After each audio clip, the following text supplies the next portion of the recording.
ನಾರಾಯಣಾಯ ಪರಿಪೂರ್ಣ ಗುಣಾರ್ಣಮಾಯ ವಿಶ್ವೋದಯಸ್ಥಿತಲಜೋನ್ಯತಿಪ್ರದಾಯ ಜ್ಞಾನಪ್ರದಾಯ ವಿಬುಧಾಸುರ ಸೌಖ್ಯ ದುಃಖ ಸತ್ಕಾರಣಾಯ ವಿತತಾಯ ನಮೋ ನಮಸ್ತೆ. ಪ್ರಥಮೋ ಹನುಮನ್ನಮ ದ್ವಿತೀಯೋ ಭೀಮ ಏವ ಚ ಪೂರ್ಣಪ್ರಜ್ಞಸ್ತೃತೀಯಸ್ಥೋ ಭಗವತ್ಕಾರ್ಯಸಾಧಕಃ ಕಾಮಧೇನುರು ಯಥಾ ಪೂರ್ವಂ ಧರ್ಮಾಭೀಷ್ಟಫಲಪ್ರದ ತಥಾ ಖಲು ವಾಜರಜಶ್ರೀಪಾದೋ ಅಭೀಷ್ಟದಸ್ತತಾಂ. ಶ್ರೀ ಗುರುಭ್ಯೋ ನಮಃ. ಫಣಿಗಣವರಭೂಷಃ ಪಾರ್ವತೀಶ್ಲಾಘ್ಯವೇಶಃ ಕರಜನಕೃತರೋಷಃ ಖಂಡಿತಾತ್ಮೀಯದೋಷಃ ಸದರುಣಗಿರಿವಾಸಶ್ಚಕ್ರಸೂರ್ಯಾದ್ಯಧೀಶಃ ಪರಿಹೃತಪಪಾಶಃ ಪಾತು ಮಾಂ ಪಾರ್ವತೀಶಃ. ಮಧುರು ಶ್ರೀ ಮದನೇಶ್ವರ ದೇವರ ಸನ್ನಿಧಾನದಲ್ಲಿ ಬ್ರಹ್ಮಕಲಶೋತ್ಸವದ ಸಮಾರಂಭ ನಡೀತಾ ಇದೆ. ನೀವೆಲ್ಲ ದೇವಸ್ಥಾನದ ಜೀರ್ಣೋದ್ಧಾರ ಬ್ರಹ್ಮಕಲಶವನ್ನು ಮಾಡ್ತಾ ಇದ್ದೀವಿ. ಹೆಸರು ಹೇಳುವಾಗೆ ಮದನೇಶ್ವರ, ಮದನ ಅಂತ ಹೇಳಿದ್ರೆ ಕಾಮ ಅಂತ ಅರ್ಥ. ಮದನೋ ಮನ್ಮಥೋ ಮಾರಃ ಪ್ರದ್ಯುಮ್ನೋ ಮೀನಕೇತನ ಅಂತ ಹೇಳಿ ಕಾಮನಿಗೆ ಮದನ ಅಂತ ಹೇಳ್ತಾರೆ. ಅವನಿಗೂ ಅಧಿಪತಿಯಾಗಿರ್ತಕ್ಕಂತಹ ಸನ್ನಿಹಿತರಾಗಿದ್ದಾರೆ. ಭಕ್ತರು ಅನೇಕ ವಿಧರಾಗಿರ್ತಾರೆ. ಕೆಲವರು ಐಹಿಕ ಫಲಗಳನ್ನು ಅಪೇಕ್ಷಿಸಿ ದೇವರ ಸೇವೆ ಮಾಡ್ತಾರೆ, ಮತ್ತು ಕೆಲವರು ಪಾರತ್ರಿಕ ಫಲಗಳನ್ನು ಅಪೇಕ್ಷಿಸಿ ದೇವರ ಸೇವಾ ಮಾಡ್ತಾರೆ. ಎರಡೂ ಫಲಗಳನ್ನು ಕೂಡ ನಾವು ಯಜಂತ್ಯ ಶಿವಂ ಶಿವಂ ಪ್ರಾಯಸ್ಥೆ ಧನಿನೋ ರಾಜನ್ ನತು ಲಕ್ಷ್ಮೀಪತಿಂ ಹರಿ. ಭಾಗವತ ಹೇಳ್ತದೆ, ಸಂಪತ್ತು ಬೇಕಾದರೆ ರುದ್ರದೇವರ ಆರಾಧನೆ ಮಾಡಿ, ಲಕ್ಷ್ಮೀಪತಿ ನಾರಾಯಣ ಆರಾಧನೆ ಮಾಡಿದರೆ ಸಂಪತ್ತು ಬರುತ್ತೆ. ಅದು ಇಲ್ಲ. ರುದ್ರದೇವರು ಯಾಕೆ? ಅವರು ಪ್ರಾಕೃತ ಪುರುಷರು, ಅವರು ಅಹಂಕಾರ ತತ್ವಕ್ಕೆ ಅಭಿಮಾನಿಗಳು. ಈ ನಮ್ಮ ಸಂಪತ್ತು ಅಂದರೆ ಏನಕ್ಕೆ ಮಾತು ಹೇಳಿದರೆ, ನಮಗೆಲ್ಲ ಭೌತಿಕ ಸಂಪತ್ತೇ ಸಂಪತ್ತು. ಬಂಗಾರ ಇತ್ಯಾದಿಗಳು ಇರತಕ್ಕಂಥ ಸಂಪತ್ತು ಅಂತ ಅರ್ಥ. ಅದು ಬರುವುದು ಈ ಪ್ರಾಕೃತಿಕ ಪುರುಷನ ಉಪಾಸನೆಯಿಂದ ಪ್ರಾಕೃತಿಕ ಸಂಪತ್ತು ಸಿಗುತ್ತೆ. ತಮ್ಮ ಯಥಾ ಯಥಾ ಉಪಾಸತೆ ತದೇವ ಭವತಿ. ದೇವರನ್ನು ಯಾವ ರೀತಿ ನಾವು ಆರಾಧನೆ ಮಾಡ್ತೇವೋ ನಾವು, ಅದೇ ರೀತಿ ನಮಗೆ ಫಲ ಬರ್ತದೆ ಅಂತೇಳಿ ಶಾಸ್ತ್ರ ಹೇಳ್ತದೆ. ಆದ ಕಾರಣ ಈ ಅಹಂಕಾರ ತತ್ವಕ್ಕೆ ಅಭಿಮಾನಿಯಾದಂತಹ ರುದ್ರದೇವರು ಅಹಂಕಾರ ತತ್ವ ಅಂತ ಹೇಳಿದ್ರೆ ಪ್ರಕೃತಿಯಿಂದ ಹುಟ್ಟಿದ್ದು. ಆದ ಕಾರಣ ಪ್ರಾಕೃತಿಕ ಸಂಪತ್ತು ಪ್ರಾಕೃತಿಕ ಪುರುಷನ ಆರಾಧನೆಯಿಂದ ಬರ್ತದೆ. ಆದ ಕಾರಣ ಐಹಿಕ ಸಂಪತ್ತು ಬರುವುದು ರುದ್ರನ ದೇವರ ಆರಾಧನೆ. ನಮಗೆ ಪ್ರಾಕೃತದ ಮೇಲೆ ಅಭಿಮಾನ ಇಲ್ಲ. ನಾವು ಆನಂದ ಸ್ವರೂಪಭೂತ ಆನಂದವನ್ನು ಅಪೇಕ್ಷಿಸುವವರು. ಇದು ಪ್ರಾಕೃತಿಕ ಅಲ್ಲ, ಜೀವನ ಸ್ವರೂಪದಲ್ಲಿ ಇರತಕ್ಕಂಥ ಅದರ ಅಭಿವ್ಯಕ್ತಿ ಆಗಬೇಕಾಗಿದೆ. ಆ ಫಲಕ್ಕೋಸ್ಕರ ನಮಗೆ ನಾವು ರುದ್ರದೇವರ ಆರಾಧನೆ ಮಾಡಬೇಕು ಅಂತತೆ ಶಾಸ್ತ್ರ. ರುದ್ರದೇವರಿಂದ ಈ ಫಲ ಬರುವುದಿಲ್ಲವಾದರೂ ಕೂಡ ನಾವು ಈ ಫಲವನ್ನು ಗಳಿಸಲಿಕ್ಕೋಸ್ಕರ ರುದ್ರದೇವರ ಆರಾಧನೆ ಮಾಡಬೇಕಾಗುತ್ತೆ. ಯಾಕೆ ಕೇಳಿದರೆ, ಮನೇವ ಮನುಷ್ಯಾಣಂ ಕಾರಣಂ ಬಂಧ ಮೋಕ್ಷಯೋ. ಮನುಷ್ಯನಿಗೆ ಸಂಸಾರದಲ್ಲಿ ಸಿಕ್ಕಿಕೊಳ್ಳಿಕ್ಕೂ ಮತ್ತು ಸಂಸಾರದಿಂದ ಬಿಡುಗಡೆ ಹೊಂದಲಿಕ್ಕೂ ಕಾರಣವಾದಂತಹ ಸಾಧನೆ ಯಾವುದು ಕೇಳಿದರೆ ಮನಸ್ಸೇ. ಮನಸ್ಸನ್ನು ಹಿಡ್ಕೊಂಡು ನಾವೆಲ್ಲ ಸಾಧನೆ ಮಾಡಬೇಕು. ಮನಸ್ಸು ನಮ್ಮ ಅಂಕಿತದಲ್ಲಿ ಇದ್ದರೆ ಆಗ ನಮ್ಮ ಮನಸ್ಸಿನಿಂದ ನಮಗೆ ಒಳ್ಳೆಯ ಸಾಧನೆಗಳನ್ನು ಮಾಡಲಿಕ್ಕಾಗ. ಮನಸ್ಸೇ ನಮ್ಮ ಅಂಕಿತದಲ್ಲಿ ಇಲ್ಲ ಅಂತಾಗಿದ್ದರೆ ಅಂತಹ ಮನಸ್ಸು ನಮಗೆ ದೊಡ್ಡ ಶತ್ರು. ಭಗವದ್ಗೀತೆಯಲ್ಲಿ ಕೃಷ್ಣ ಹೇಳ್ತಾನೆ, ಬಂಧುರಾತ್ಮ ಆತ್ಮನಃ ತಸ್ಯ ಏನಾತ್ಮೈವ ಆತ್ಮನ ಜಿತಃ. ಏನ ಆತ್ಮನ ಯಾವ ಜೀವನಿಂದ ಆತ್ಮ ಮನಸ್ಸು ಜಿತಃ ಗೆಲ್ಲಲ್ಪಟ್ಟಿದೆಯೋ ಅಂತಹ ಜೀವನಿಗೆ ಅವನ ಮನಸ್ಸು ಬಂದು ಎಲ್ಲ ಬಹಳ ಕಷ್ಟಪಟ್ಟು ದುಡಿತದೆ. ಅವನಿಗೋಸ್ಕರ ಎಲ್ಲ ಇದು ಮಾಡ್ತದೆ. ಮನಸ್ಸಿದ್ದರೆ ಮಾತ್ರ ನಮಗೆ ಮಾರ್ಗ, ಮನಸ್ಸಿಲ್ಲದಿದ್ದರೆ ಮಾರ್ಗ ಇಲ್ಲ.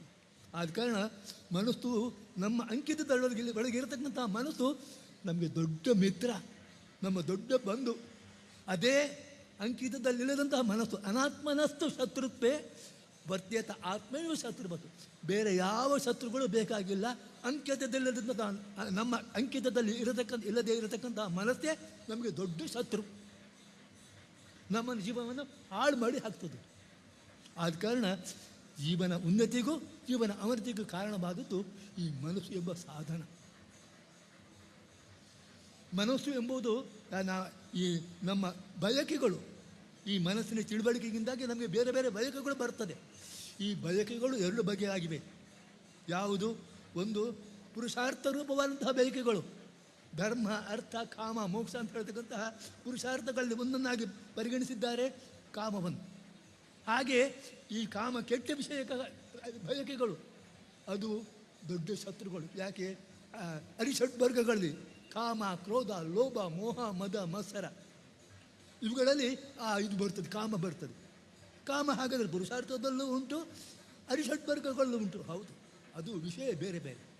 ಒಳ್ಳೆಯ ವಿಷಯಕ ಇಚ್ಛೆಗಳು ಬಂದರೆ ಅದು ಪುರುಷಾರ್ಥ.